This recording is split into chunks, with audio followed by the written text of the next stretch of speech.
Hello good morning students. आज हम class 9th का चित्रित का काव्य खंड का पहला चैप्टर पढ़ रहे हैं, कबीर की साखियाँ।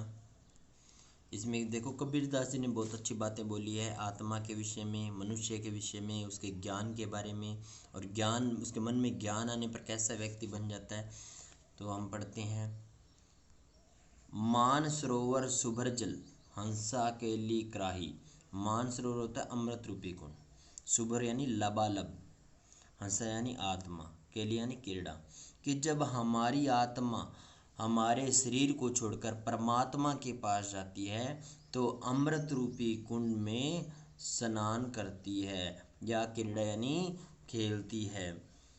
मुक्ता फल मुक्ता चुगे, अब उड़ी अनंत न जाही। मुक्ता फल होता है मोती रूपी फल, कि जब वह मोती रूपी फल का स्वतंत्र रूप से पान करती है तो उड़कर वह दूसरी जगह नहीं जा पाती। अगला दूसरा है, प्रेमी ढूंढत मैं फिरो, प्रेमी मिले न कोई। प्रेमी मतलब यहाँ पे ईश्वर का जो सच्चा भगत है। कबीरदास जी कहते हैं कि ईश्वर का सच्चा भगत मैं ढूंढ रहा हूँ लेकिन मुझे कोई नहीं मिला। प्रेमी को प्रेमी मिले, सब विष अमृत होई। कि जब ईश्वर भगत को जब दूसरा ईश्वर भगत मिल जाता है तो सारा जो जहर है वो अमृत में बदल जाता है।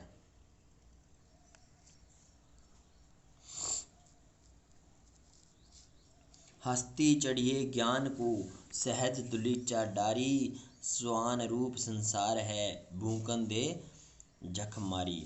हस्ती होता है हाथी, जैसे हाथी बड़ा ताकतवर जानवर होता है और जब उसको चलाने वाला दुलीचल डालकर उसके ऊपर बैठता है, उसी प्रकार हम भी ज्ञान रूपी हाथी पर सवार हो जाएंगे, होकर और आसानी पूर्वक जो ज्ञान प्राप्त करें। तो जो संसार स्वान रूप संसार है, जो स्वान है नहीं, कुत्ते के समान जो संसार है, भूकन दे झक मारी। और वो जो भौंकने की आदत है वो भौंकता रहेगा। जिस प्रकार हाथी निकलता है और कुत्ते भौंकते रहते हैं, उसी प्रकार हमें ज्ञान प्राप्त कर लें और संसार के जो संसार है जो भौंक रहा है उसको भौंकने दें।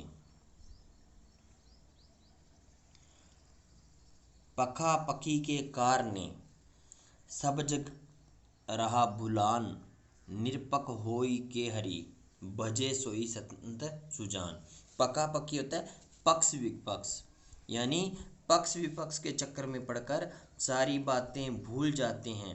यानी सारा जो भक्ति है वो ईश्वर भक्ति है वो भूल जाते हैं। पक्ष विपक्ष के चक्कर में पड़कर जो हमारी जो भक्ति है, भगवान की भक्ति, हम उसको भूल जाते हैं। जो निरपक होई के हरि भजे, साईं संत सुजान। कि निष्पक्ष होकर जो भगवान की भक्ति करता है वही संत व्यक्ति है, यानी सज्जन व्यक्ति है।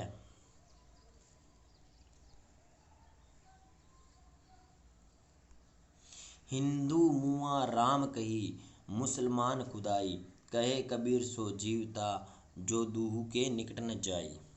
अब देखो, हिंदू है वो अपने मुख से राम कहते हैं, मुसलमान खुदा कहते हैं, और दोनों आपस में एक दूसरे के भगवान को कमज़ोर समझते हैं।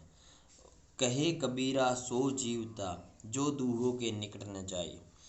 और कबीरदास जी कहते हैं वही सही है जो इन दोनों के निकट न जाकर और परमात्मा में लीन हो जाता है, वही सही है। आगे, काबा फिरी काशी भया, राम ही भया रहीम। मोट चून मेदा भया, बेटी कबीरा जीम। जिस प्रकार जो काबा यानी काबुल जहाँ मुसलमान जाते हैं, और काशी जहाँ हिंदुओं का जो पवित्र स्थान है, कि काबा फिरी काशी भया। कि जब हम भगवान की भक्ति में लीन होते हैं तो काबा में भी काशी नज़र आता है और काशी में भी काबा नज़र आता है, और राम में भी रहीम नज़र आता है और रहीम में भी राम नज़र आता है। जैसे मोट चून मैदा भया, जिस प्रकार अनाज होता है, अनाज को हम जब पीसते हैं आटा और रोटी बनती है, और बेटी कबीरा जिम, और सारे उसको खाते हैं। आगे, ऊंचे कुल का जन्मिया, जे करनी ऊंच न होई।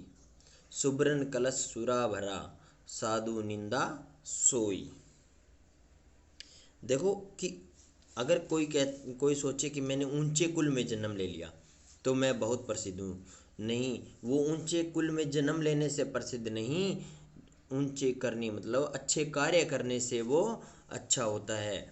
सुबरन कलश शुभा भरा, साधु निंदा सोई। जिस प्रकार सोने के बने पात्र में अगर शराब होती है तो संत लोग इसकी निंदा करते हैं, उसी प्रकार ऊंचे कुल में जन्म लेने से इंसान अच्छा नहीं बनता, अच्छे कर्मों से इंसान अच्छा बनता है। आप एक बार इसको रीड करें दोबारा, और जो बाकी रह गया वो कल रीड करते हैं।